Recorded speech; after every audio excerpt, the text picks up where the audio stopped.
Of all the many, many hours of all elite wrestling programming to take place over the last 5+ years, one thing's for certain, this was certainly one of those programs. I'm John Renton with my review of AEW Dynamite. Me, oh my, down on the Snoo Bayou, it's the Snoo Arena. I know it's the SNHU Arena. I prefer to call it Snoo. There's somebody I wouldn't have minded being involved in Snoo on this program. I wonder if you can guess who. With that image in your head, let me know your thoughts on this show because, yeah, look, it's getting to the point where all elite wrestling is throwing everything at the wall to see what sticks. So they were in Manchester, New Hampster. I know what it's called, but you know what? I remember having a hamster. Actually, it was a very, very good hamster. Bit of a weird lad.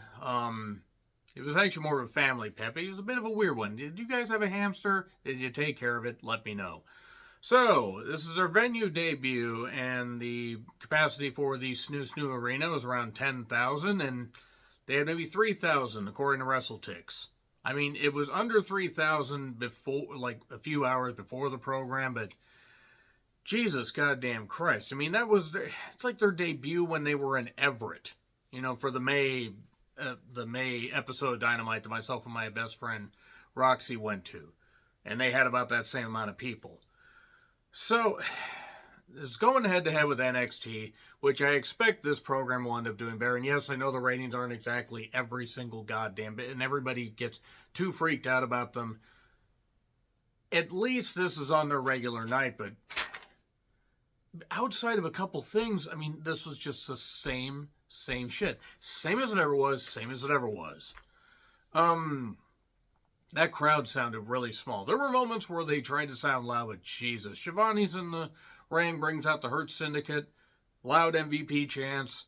I think that it actually might have been better if Shivani had done the interviewing, but MVP is, incredibly good at promos. Took over this whole thing. Shivani almost seemed like he wanted to do comedy. Like, wait, I'm supposed to do this, but nope, okay, I'll just duck out.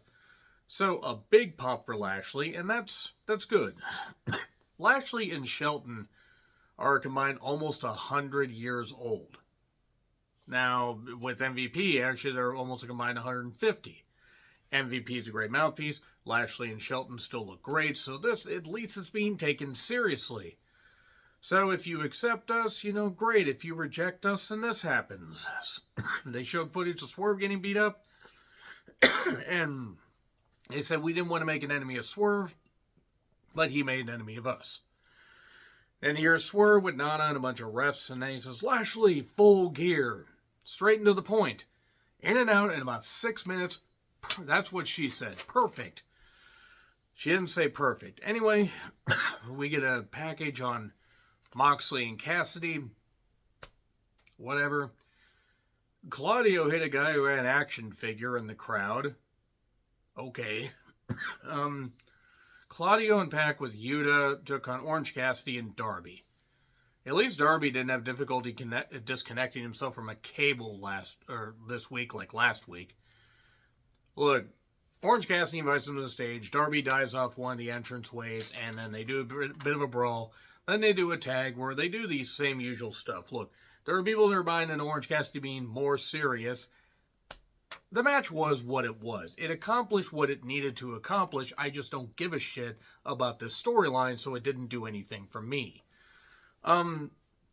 They targeted Darby, and then eventually, led to Pac getting spiked by a DDT. And Yuta got punched, Claudio got punched. Marina Shafir runs in and gloms the ref. And then Moxley runs in, so we get a DQ finish. And yeah, then Darby ends up... I don't know why this makes me laugh so much, but just Darby being willing to just take these stupid bumps, getting thrown into the goddamn post like long darted. It's just like so ridiculous. The stuff with Yuta is not working. Oh, they used to be best friends. Who cares? Here's Briscoe and Co. to run everybody off, and then Renee is talking to Ricochet. Keep his promos short and sweet. The more he talks, the less I want to see him. It's not even that Ricochet isn't, good with words. He is well spoken. I just keep it short and sweet and let him do his moves. Get him a manager. The Hurt Syndicate shows up, and they want to talk soon, but now they just want to wish him good luck. We needed some luck for the next match, though. It was Mark Briscoe, Kyle O'Reilly, and Tomohiro Ishii against the Learning Tree. I have determined now that I can't stand anybody in the Learning Tree. Big Bill's an idiot. Brian Keith looks literally like, I don't know, some kind of Oompa Loompa dressed as a cowboy. And Jericho basically looks like he ate several Oompa Loompas. It's a fight without honor trios match. There was no honor. There was no honor among queefs. Or amongst Keiths, as it were. So, yeah, Jericho takes a stupid table bump. It would damage his head if he had a brain. And stupid landings and ladders and all this stuff, it meant nothing. At one point, Big Bill and Kyle O'Reilly fight off into this entranceway, but then get back more towards the crowd. They do this choke spot where Big Bill has to basically stumble his way, get in position, and then they go through the goddamn tables. Who did that hurt more, is what I wonder. So a Froggy Bow through a table, where Jericho had to position himself, much like he had to position his hairpiece for Art the Clown to rip off in Terrifier 3. Sorry if that's a spoiler, but yeah. Hey, at least Jericho died in it. Again, sorry, don't really care about spoilers at that point. Check out my review of Terrifier 3. You might be surprised at how I felt about it. So then Brian Queef breaks that up, and then Tomohiro Ishii hits the brainbuster and pins Jericho. Are they really trying to shop Ring of Honor as a potential, program on, like, another network?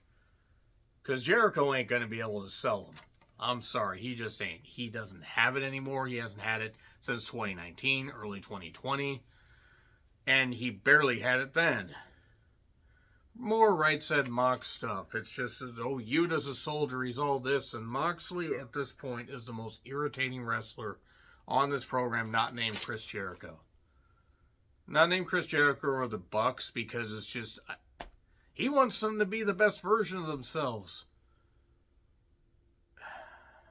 It's not good. At least Marina Shafir, because we still don't know her, doesn't really say anything. And then it's Malachi Black against Adam Cole, who... The spray tan was ridiculous. Why was he yellow? Why did he look like a Simpsons character? He literally looked like... various Simpson background characters. I'm sorry, this was distractingly bad. That tan, this match wasn't good. It's over for Adam. I'm sorry. It is. I bless the guy. He came back. He had to get cadaver bone and his ankle. I'm glad he recovered physically, but I still don't think he's fully recovered physically. I don't think he ever will. Cole has plenty of fighting spirit. He really does. Fuck off, Shivani. And then the end, the Black Mass, 1-2, kick out. There were boos. There were serious boos. Adam Cole's supposed to be the good guy. So he hits a Panama Sunrise, hits a few kicks, and then Malachi is either rocked or decides, you know what, I'm checked out. I don't care. I'm going to just sit like this, and then Cole hits the boom kick, 1, 2, 3. And it seemed like Malachi was either selling. Hopefully he's all right. I think he was, because he walked out under his own power. But to show respect, rumors are that Adam Cole, beating Malachi Black is signaling that Malachi could actually be heading back to WWE, or at least heading out if his contract's up. I don't know how many option years he has. It could be up later this year. It could be up in early 2025. In all honesty, if he doesn't want to be there, just let him go. That's the thing. You need to let people go if they don't want to be in your company. There's no point in keeping people. It was a WCW problem. So then Cole thanks Malachi and wants to talk to MJF, but then he mentions, if Strong and him both get 3 wins, it'll be a 3-way at Full Gear. Oh boy, another multiple person match. AEW never does that. Then suddenly MJF's on the screen and calls someone and basically says, I need you to pay someone a visit. Some thought it was Wardlow. It's not Wardlow. Where is Wardlow? Genuine question. Where the fuck is Wardlow? And then Hangman Page and Jay White brawl to the stage. Juice Robinson stops Hangman from doing something vicious. Hangman's limping because he still has the bad wheel. And Jay mentions his promo and, oi, I'm breathe with the switchblade in my era and all this, and I'll be the first one to make the Hangman tap out. I'm still shocked that Jay White got as big of a reaction to Wrestle Dream as he did. Nothing against Jay White, I'm just surprised. So, good Lord, Chris Statlander, my goodness. So she is talking to Renee. She goes a little further, she goes, like she's either arriving at the arena or about to go home. I don't know. Because she's got her suitcase with her. Maybe she wrestled earlier in the dark match and decided to leave. But then suddenly, it's almost, oh my God, Mercedes almost got hit. This guardrail bit's knocked over. And Mercedes is suddenly yelling at Camille, you missed her. Get out and attack her. They're already making Camille this goddamn bumbling fool for no reason. For this stupid, mind-numbing waste of money twat that does not deserve to be part of a wrestling promotion. My goddamn goodness, Mercedes. Go to Hollywood and just parade around like you own the place and get paid for it. Good goddamn Christ. What a waste of money. And speaking of a waste of money, they might as well just take any money they're paying Camille and just pay off the rest of her contract and let her go to NXT. Because this is ridiculous. She just... Mercedes yells at her after yelling at Camille. Camille tries to attack. Mercedes gets taken out. It looks like maybe Camille's going to slam Statlander's arm in the door to maybe, get a thing, for Mercedes to target. No, Statlander reverses it and slams Camille's arm into the damn thing. So is Camille hurt? Is this a way to write Camille up because she's injured? And then Mercedes gets splattered all over the goddamn hood. I could make a bad joke there, but I'm not going to. And just bends around and does this, and yeah, good. Be there on the ground, just wasting money. You waste of space. The biggest bust not named Saraya that they have hired for the women's division. Good grief. Waste of Camille. Man, they might as well just send her home. I don't mind Statlander getting an advantage, but the thing is she's not going to beat Mercedes. Anyway, the patriarchy shows up. I have a question. Am I supposed to care about Christian Cage anymore? Because the answer is yes, they're failing. I like Nick Wayne. I like Shayna Wayne. And Kip is also there. Nothing against Kip Sabian. But, Kip, you've done good. You made sure that the contract wouldn't be cashed in, and you've done more for me than my other sons. I hope Luchasaurus is all right, by the way, but Shayna's all confused. Nick's confused, and then here's Hook. I don't even have the energy to do it. They were whatting Christian because people are tired of it. Now, I like the stuff he did with Jack Perry. I like some of the stuff that he was doing, but it hasn't evolved. It's gotten stale, and I need a son like you or whatever. I took out your dad, and your dad knew that I attacked you. Why did he make you look for security footage? Maybe because he's recovering from goddamn surgery, and Hook discovered that it was Christian a couple weeks ago, and you know what? Never mind. It's fine.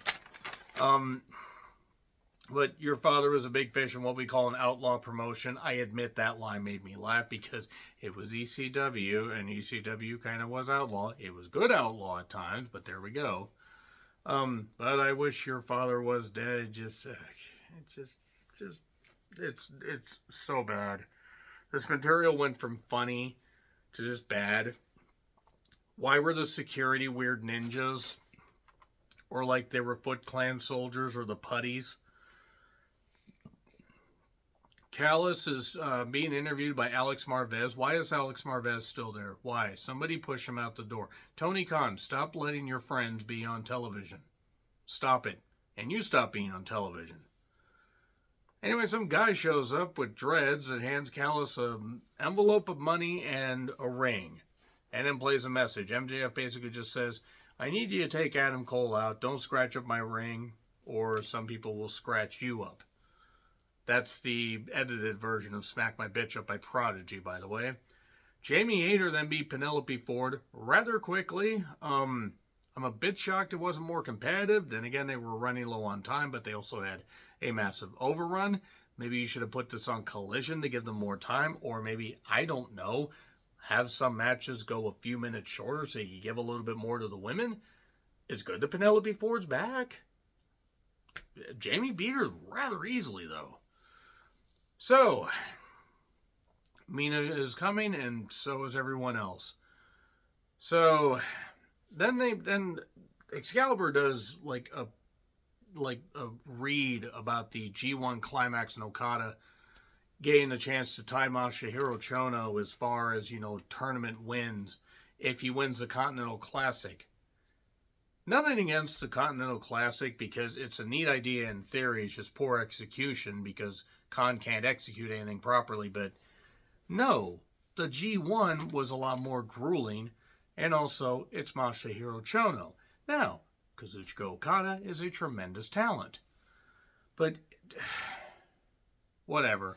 Anyway, so Kyle Fletcher and Takeshita show up. And they're wondering who the hell Ricochet picked for his partner. Ricochet then cuts another promo because if there's one thing this show was crying out for, it's more talking from people who shouldn't be talking. And he says, on October 4th, a contract with the Don Callis family expired, and this guy's really upset. It's Powerhouse Hobbs. He's back from injury. He looks good. Initially, they were using him right. He was looking powerful. And then they love Hobbs, and Ricochet did his stuff, and Hobbs did some impressive stuff, and then things broke down because it just kept going. We kept getting 2 counts. We got a doomsday device for 2. God, I remember when moves like that actually would succeed. And then we got a shooting star for 2, and then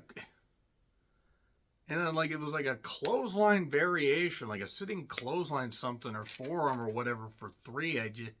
What? And then so Ricochet gets the victory. Hobbs doesn't even get a little bit of it. It's fine.